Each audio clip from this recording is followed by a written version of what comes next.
This Warlock build right here is probably the most busted build I've played with in a while and makes Warlocks S tier, not only for your own gameplay but all your teammates as well. I know as content creators we often say things are broken, but trust me, there's no sense of exaggeration here. This right now is the #1 PvP build out there across any class and has helped me in trials this week a ton for both solo gameplay and team gameplay. With this setup we get infinite healing turrets that constantly provide cure ×2 and restoration ×2 for both you and your allies, which is actually so powerful in PvP.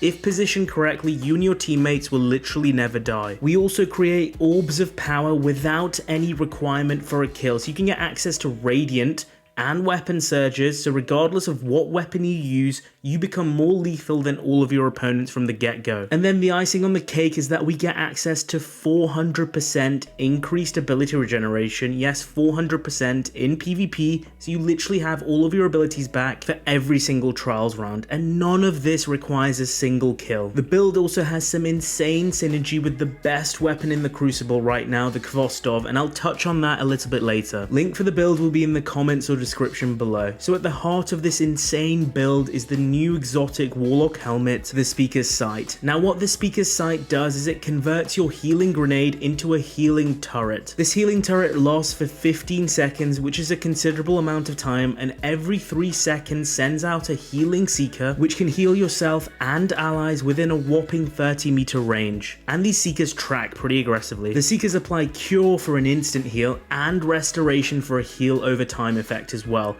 When the turret heals your allies, it will also spawn an orb of power with an internal cooldown of roughly 10 seconds. Now if you look at this here, when I throw the healing grenade it instantly applies cure, and then in the 15-second timer it throws out 5 healing seekers, each one applying restoration and cure. So if you place this healing turret behind cover, remember the healing turret can be shot down, so you do want to position it safely rather than in the middle of a lane. It's going to constantly heal you and your allies, allowing you to dominate those engagements. The way we take this to the next level is through our aspects and fragments. We want to run this entire setup on Solar Warlock rather than Prismatic, which is also capable of using this exotic because Solar Warlock has better aspects for this build. The first aspect we use is Touch of Flame. Touch of Flame improves both the cure effect from the healing seekers and the restoration effect to ×2. Cure ×2 is a 60 HP heal in PvP instead of 30 HP, and restoration ×2 is a 25 HP per second heal effect in PvP. Both the cure with the instant heal and the restoration with heal over time will save your ass more often than not. The constant healing will help you survive engagements which you would have otherwise died, and it allows you to peek shoot more aggressively and catch opponents off guard. This is the main reason why we do not use Prismatic Warlock, because it does not have access to Touch of Flame. The second aspect I use is Icarus Dash. Icarus Dash is probably one of the best movement tools in Destiny, allowing you to get to lanes and certain positions before anyone else. Here you can see me using it to get to a tactical position before my enemies so I can safely throw my healing grenade behind cover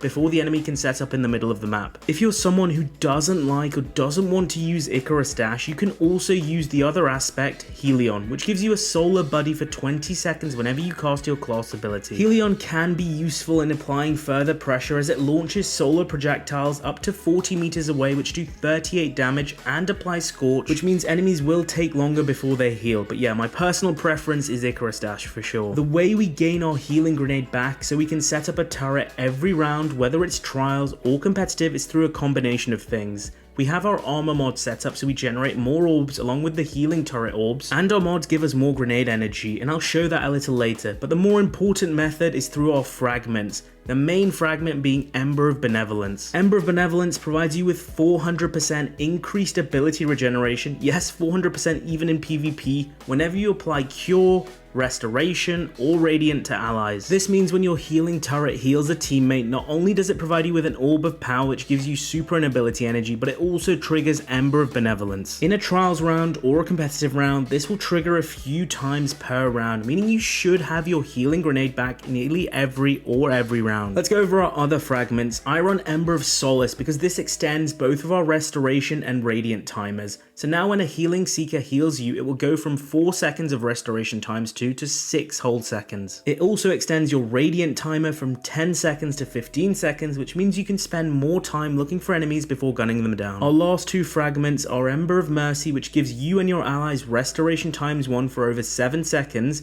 when you revive, which is really clutch to help you survive when reviving someone. It also gives 10 resilience as a stat bonus, which is really nice. Finally, I run Ember of Searing because it provides a nice 10 recovery stat bump, but if you're running Helion, then killing a scorched enemy will also drop a fire sprite, which will give you more grenade energy for your turrets, and it will trigger restoration through Ember of Mercy as well. Make sure on your artifact perk you're running Radiant Orbs, because this means you will automatically get 15 seconds of Radiant when you pick up an orb, which will make any weapon 10% stronger in PvP. With something like Khvostov, we can get even more synergy beyond just Radiant, because an Orb of Power will trigger the Eyes Up Guardian perk, which means your next 7 ricochet rounds are going to be even stronger, allowing you to melt your first opponent super fast. So not only do you have all these healing capabilities, but your Khvostov is primed with Radiant and Eyes Up Guardian without requiring a single kill. You can also run some kinetic surges to take this even further, but I found this to be a little bit overkill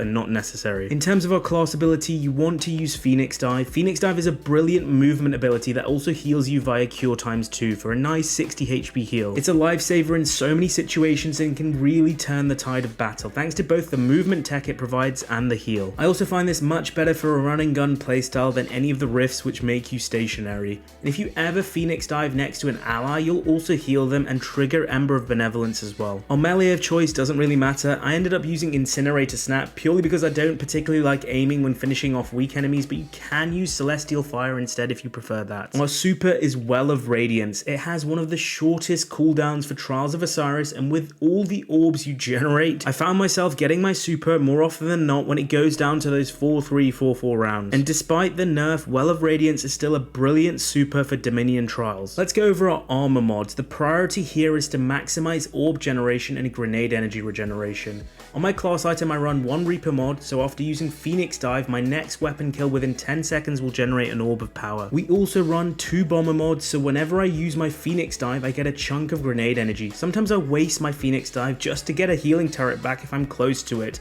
as that's the more powerful ability. On my boots, I run 2 Innovation mods with 1 Absolution to maximize the amount of grenade energy we get back when picking up an Orb of Power. You could try Kinetic Surges instead, but I found this to be overkill once you factor in Radiant and Eyes Up Guardian already being procced, and preferred the extra grenade energy instead. Then run the relevant Unflinching, Dexterity and Targeting mods on the rest of your gear. In terms of stat priority, you want to be running 100 Discipline as your #1 priority. This will minimize your healing grenade cooldown. You then want 100 Recovery or as close to this as possible to minimize your Phoenix Dive cooldown, and it reduces the amount of time it takes to start naturally healing when you get damaged.